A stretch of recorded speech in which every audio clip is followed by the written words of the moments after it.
in the rolling green heart of Lancashire, where the river Ribble carves its sinuous path through meadows and moors. The village of Clitheroe stands as a sentinel of stone and story. Just beyond its cobbled streets lies Brungerley, a quiet bend in the river where ancient stepping stones span the water like the vertebrae of some forgotten giant.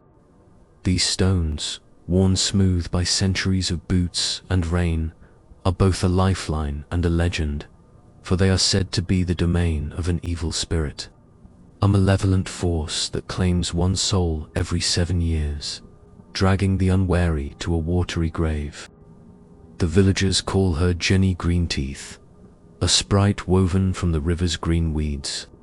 Her name a whispered warning to children and a shiver down the spine of those who dare cross after dusk. It was the summer of 1923, and the Ribble ran low, its surface glinting under a rare Lancashire sun. The stepping stones at Brungerley were a magnet for Clitheroe's youth, who skipped across them with laughter, daring each other to race without slipping. Among them was Elsie Whittaker, a spirited girl of 16 with auburn curls and a knack for storytelling. Elsie, the blacksmith's daughter, was known for her boldness. She'd climbed the castle keep on a dare and fished the Ribble's deepest pools without flinching. But even Elsie heeded her grandmother's tales of Jenny Greenteeth, the sprite who lurked in the river's shadows, her fingers like slimy reeds, her eyes glinting like the water's surface. Every 7th year, Granny Whittaker would warn, her voice low, "Jenny takes her due. Mind the stones, lass, or she pull ye under." The village was abuzz with unease, for 1923 marked the 7th year since the last drowning. A peddler named Tom Rutter, who'd vanished mid-crossing, his pack found tangled in the weeds. The elders muttered of the curse, noting the calendar with grim certainty. Children were forbidden from the river, but Elsie, ever defiant, scoffed at the tales. "It's just a story to keep us from mucking about," she told her younger brother Ned, as they sneaked to Brungerley one golden afternoon. Ned, a wiry lad of 12, idolized Elsie but clutched a pebble in his pocket, a charm against spirits. "What if Jenny's real?" he whispered, eyeing the water. Elsie ruffled his hair. "Then I'll give her a piece of my mind." The stepping stones stretched across the Ribble, 12 in all, their surfaces slick with moss.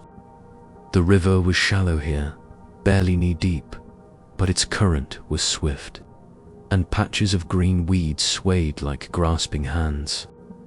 Elsie led the way, her bare feet sure on the stones, her skirt tied up to keep it dry.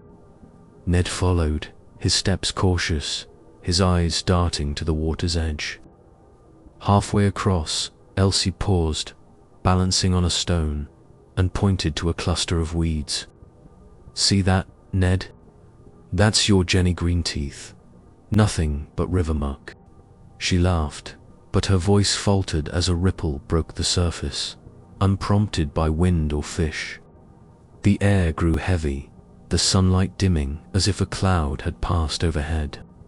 Ned whimpered, gripping Elsie's hand. "Let's go back," he pleaded. But Elsie, stubborn as the stones beneath her, shook her head. "We're nearly across. Don't be a baby." She took another step, then froze. A sound rose from the water, a low, gurgling hum, like a song heard through a dream. The weeds stirred, their tips curling upward, and Elsie's bravado wavered. She glanced down, and for a moment she swore she saw a face in the water. Pale, hollow-eyed, its mouth a slash of green. "Ned, run!"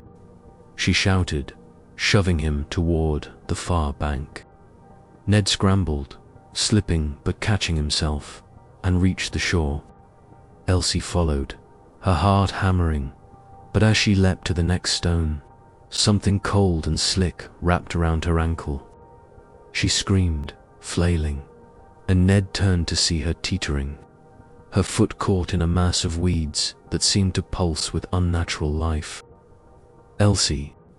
he cried, but the river roared, drowning his voice. Elsie clawed at the stone, her nails scraping moss, but the grip tightened, pulling her downward. The water closed over her, her auburn curls vanishing in a swirl of green. Ned's screams brought the village running. Men waded into the Ribble, their boots churning the shallows, while women clutched rosaries and whispered prayers. They found Elsie's shawl snagged on a stone, but no trace of her body. The weeds, thick and tangled, yielded nothing but silt and pebbles.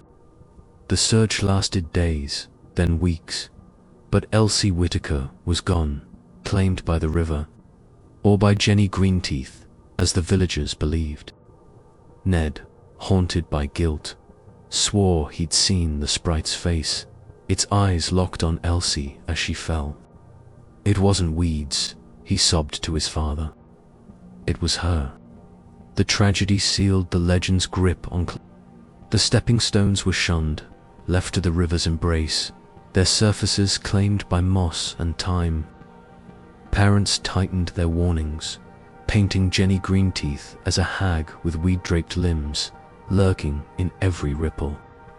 Children drew her in chalk on barn walls, a figure of green terror, and avoided the Ribble's banks.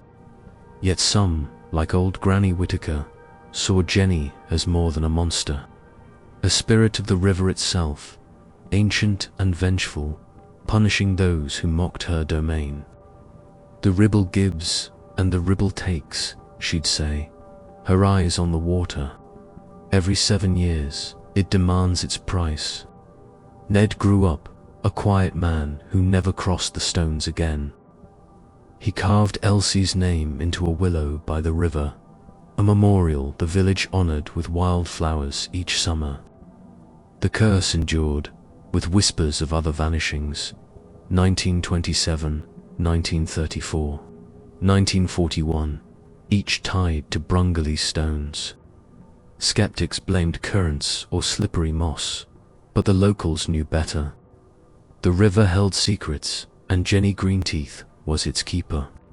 Today, the stepping stones remain, half submerged, their edges softened by the Ribble's ceaseless flow.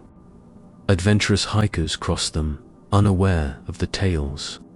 But Clitheroe's elders still count the years, watching the calendar for the 7th summer. On moonless nights, when the river hums its gurgling song, some claim to see a flicker of green in the water, or hear a girl's laugh cut short. And in the village pub, where Elsie's shawl hangs framed above the hearth, Ned's descendants tell her story, a warning woven into Lancashire's law. Tread lightly on Brungerley's stones, for Jenny Greenteeth is always watching, her weeds ever ready to claim the next soul. Many thanks for treading this tale's dark path. If its chill gripped you, like, follow, subscribe, and comment below.